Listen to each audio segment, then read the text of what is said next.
Hello friends and welcome back to my channel जिसका नाम है सेवी राज ब्लॉग्स। तो जैसा कि मैं आपको कुछ अतरंगी कुछ सतरंगी अनोखा ब्लॉग आपको हमेशा देती हूँ, तो आज मैं आपको बताने जा रही हूँ कि माँ बाप के आने की खुशी क्या होती है। जी हाँ, मेरे मम्मी पापा आ रहे हैं अरुणाचल प्रदेश से, वो रहते हैं वहीं पर और वो लोग आ रहे हैं। तो इस खुशी में मैंने आज पूरे घर की सफाई की है। आप कहेंगे क्या घर डेली डेली साफ नहीं करते क्या? घर तो डेली साफ करते हैं, बट जब से हमने रूम शिफ्ट करा है तो बहुत सारी ऐसे चीज़ें इधर उधर बिखरी पड़ी थी। स्पेशली कपड़े, जितने भी कपड़े धोकर रखा हुआ था वो सब इधर उधर फेंका हुआ था, तो मुझे वो सारी चीज़ें ठीक करनी थी। प्लस आप देख सकते हैं जैसे कि मैं भी बेडशीट चेंज कर रही हूँ बेडरूम का, तो मैंने सबसे पहले स्टार्ट किया बेडरूम से और नई बेडशीट निकाल के फटाफट बिछा दी, क्योंकि मेरी मम्मी को है ना साफ़ सफाई बहुत पसंद है और थोड़ी सी भी गंदगी रहती है तो फिर डांट तो पड़नी है कि अरे इतना गंदा करके रखा हुआ है। तो देखिए मैंने फटाफट से नया बेडशीट बिछा दिया, बहुत ही अच्छा लग रहा है। और पुराने जो बेडशीट मतलब गंदा वाला जो था उसे मैंने हटा दिया है। और यहाँ मैं अलमारी के पास भी खड़े होकर देख रही हूँ कि सब कुछ ठीक है कि नहीं, तो सब बढ़िया। अब मैं चली दूसरे रूम में और यहाँ पर फिर मैंने फटाफट से स्टार्ट किया काम करना। तो मैंने लगभग 3 रूम साफ़ किया और 2 बालकनी, तो पूरा मिला के लगभग ये मान सकते हैं कि मैंने 4 रूम साफ़ किया और 4 घंटे लगे मुझे।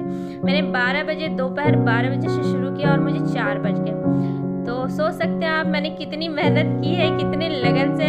ये साड़ी देखिए, मैंने इसे दिवाली में पहना था और इसे धोकर ऐसे ही फेंका हुआ था। तो मतलब मेरा घर इतना गंदा था ना कि मुझे सफाई करने में बहुत टाइम लग गया। फिर भी इसे खुशी कहेंगे माँ बाप के आने की, एक्साइटमेंट इतनी थी कि फटाफट मैंने बिना रुके साफ किया। मुझे कमर में भी दर्द हो गया, जब से ऑपरेशन हुआ तब से कमर में भी काफ़ी दर्द हो जाता है मुझे अक्सर बहुत ज़्यादा काम करने पर, लेकिन फिर भी मैंने बैठ कर फटाफट से किया। यहाँ पे एक्चुअली इस रूम में बहुत ज़्यादा टाइम लगा मुझे, क्योंकि यहाँ पे चीकू के बहुत सारे छोटे कपड़े थे, फिर मेरे भी थे और कुछ बेडशीट वगैरह भी थे। तो ऐसे कहने के लिए या देखने के लिए लगता है कि छोटे कपड़े मतलब फोल्ड करने में ज़्यादा टाइम नहीं लगता होगा, पर एक्चुअली में सबसे ज़्यादा टाइम छोटे कपड़ों को फोल्ड करने में ही लगता है। और जो लोग कहते हैं ना कि अरे घर में काम ही क्या रहता है, भाई साहब सही बता रही हूँ, बहुत काम रहते हैं घर में, बहुत काम रहते हैं। छोटे काम ही रहते हैं, बट इतने काम रहते हैं, इतने पाइलअप हो जाते हैं वो सारे काम कि एंड में आपको लगता है कि यार इससे अच्छा तो मैं बाहर के ही काम कर लूँ।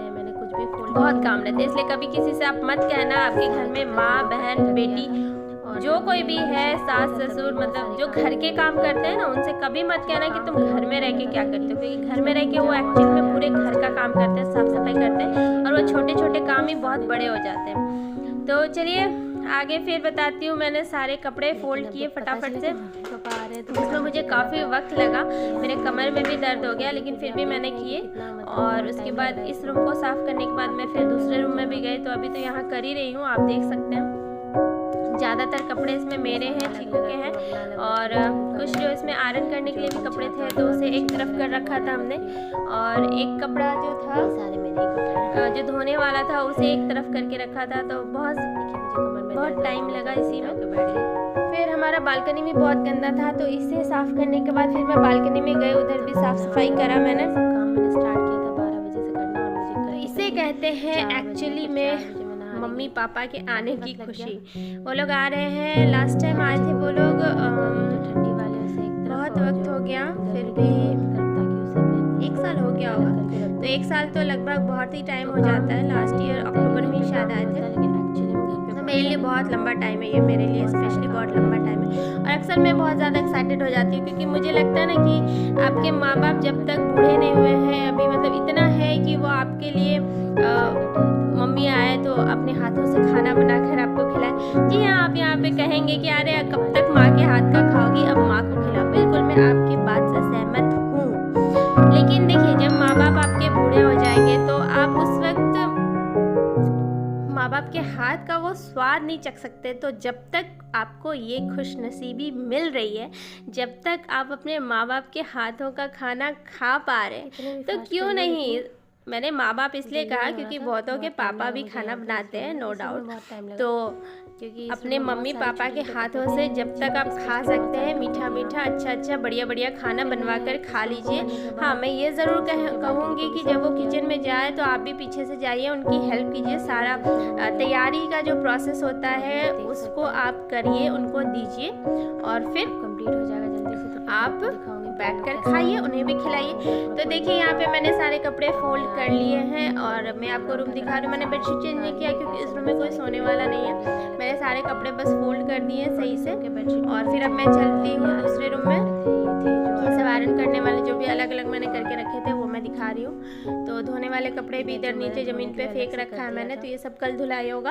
और आज बस मैं रूम ठीक कर रही हूँ, कल पोछा लगाऊंगी सुबह सुबह क्योंकि वो लोग कल रात तक आएंगे, तो कल पोछा लगेगा। आज बस मैं सारा कुछ ठीक कर रही हूँ और अब मैं यहाँ ठीक करने के बाद सीधे चलती हूँ दूसरे रूम में। तो यहाँ चीकू और उसके फ्रेंड्स खेल रहे थे तो इनको मैंने हटाया फटाफट। तो देखिए इस रूम की क्या हालत है, मतलब मैं गांव से वापस लौटी तो मैंने अनपैकिंग तक नहीं की है। ये टूटा हुआ छाता भी बेड पर पड़ा हुआ, तो बहुत ही बुरी कंडीशन में मेरा ये वाला रूम है, ये वाला कमरा है। तो फिर इस रूम में आने के बाद भी मैंने फटाफट से पहले तो सामान सब एक जगह हटाना शुरू किया। तो मुझे लगा इसे मैं कैसे करूँ, बहुत ज़्यादा पाइलअप हो गया था।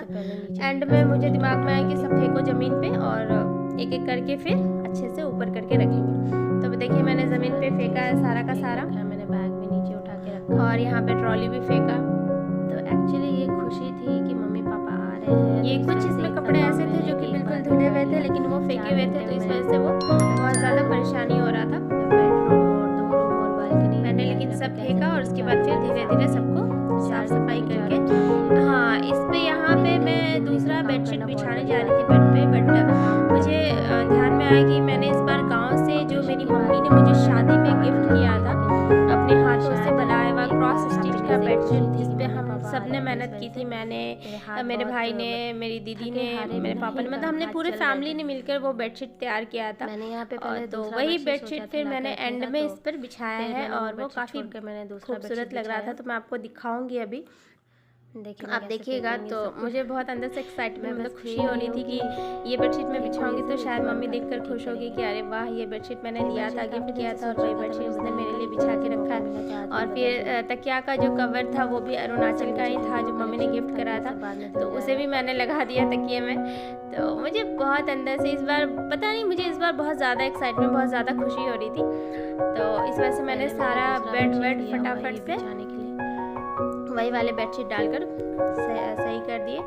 और उसके बाद फिर मैं इधर इस बालकनी में गई, तो इस रूम के बालकनी में भी बहुत थोड़ा गंदगी था, तो उसे साफ करके मुझे ध्यान में फिर मैंने गांव से एक बेडशीट लेकर आई थी जो थोड़ी सी राहत की सांस ली, क्योंकि हॉल का जो एरिया रहता है तो हॉल में तो हमेशा हम लोग सफाई करते रहते, तो उससे प्रॉब्लम नहीं थी। हॉल मेरा ऐसे ही ठीक ठाक था, तो मैंने हॉल की सफाई नहीं की कि वो तो जब पोछा लगाएंगे तब कर ही देना। तो मैंने 2 रूम ऑलरेडी आपने देखा मैंने कर लिया, ये तीसरा रूम है और इसके साथ ही मैंने बालकनी भी साफ कर लिया था। तो इतना करने के बाद फिर मैं मम्मी देख करके भी खुश हो जाएगी, वापस से आई और फटाफट से मैं नहाने चली गई। तो मैं आपको ये सब इसलिए बता दे रही हूँ क्योंकि मैंने वीडियो ज़्यादा लंबा नहीं बनाया। तो उतना करने के बाद फिर आ करके हमने मछली बनाया है और रात में हमने पार्टी करी है मछली चावल और रोटी के साथ। जी हाँ, मैं जब भी बहुत ज़्यादा थक जाती हूँ तो मुझे मन करता है कि मैं कुछ बढ़िया खाऊं। पहले कर, उससे क्या होता है ना कि आपका मूड फ्रेश हो जाता है और फिजिकली भी आपको थोड़ी एनर्जी मिल जाती है। तो आप बस बढ़िया खाइए पीजिए और फिर चैन की नींद और आराम से सो जाइए, तो आपके बॉडी का भी रेस्ट मिल गया। सुबह नेक्स्ट डे आप एनर्जी जो लोग कहते हैं के साथ भी काम नहीं उठते हैं, तो ये बहुत अच्छा रहता है। घर पे इतने छोटे तो यहीं पर अब मैं ये वीडियो यहीं पे ख़त्म करूँगी। आप जो बड़े काम करते हैं, आप जैसे कि देख सकते हैं मैं बेडशीट यहाँ पे बिछा रही हूँ। तो आप बताइएगा कि कैसा लगा आपको मेरा ये ब्लॉग, मतलब मम्मी पापा के आने की खुशी में बनाया हुआ ये ब्लॉग है, तो आपको कैसा लगा और आपको कितनी खुशी होती है जब आपके पेरेंट्स आते हैं आपके घर, चाहे वो सास ससुर हो या मम्मी पापा हो। देखिए आजकल क्या होता है कि सब कोई अलग ही रहते हैं, सेपरेट ही रहते हैं, तो कभी सास ससुर आते हैं, कभी आपके खुद के पेरेंट्स आते हैं, तो कैसा आपको फील होता है? बॉन्डिंग आपकी जैसी भी हो, आई मीन कई बार होता है कि हमारे सास ससुर के साथ भी हमारी बहुत अच्छी बॉन्डिंग होती है। जैसे मैं तो पर्सनली मानती हूँ मेरी सास के साथ मेरी बहुत अच्छी बॉन्डिंग है, तो इसलिए वो भी जब आती है तो मुझे बहुत खुशी होती है। ये देखिए, this is the final look. यही वो बेडशीट है जो मेरी मम्मी ने, मतलब पूरी फैमिली ने, हमने मिलकर बनाया था। तो आप बताइए सुंदर लग रहा है कि नहीं, बहुत बढ़िया लग रहा है कि नहीं। तो चलिए इसी वीडियो के साथ यहीं पर मैं ख़त्म करती हूँ। अगर आपको ये ब्लॉग अच्छा लगा हो तो प्लीज़ इस चैनल को सब्सक्राइब करना ना भूलें, वीडियो को लाइक करना ना भूलें और साथ ही साथ बेल आइकन दबाना बिल्कुल ना भूलें, ताकि मैं आपके साथ जुड़ सकूं, आप मेरे साथ जुड़ सकें और इसी तरह मैं बढ़िया बढ़िया वीडियोस आपके साथ लाती रहूं। जैसे जैसे आप मुझे सपोर्ट करेंगे वैसे वैसे मेरे चैनल की ग्रोथ होगी और वैसे वैसे मैं आपको और भी अच्छी अच्छी वीडियोस ला करूँगी। Till then take care and good bye.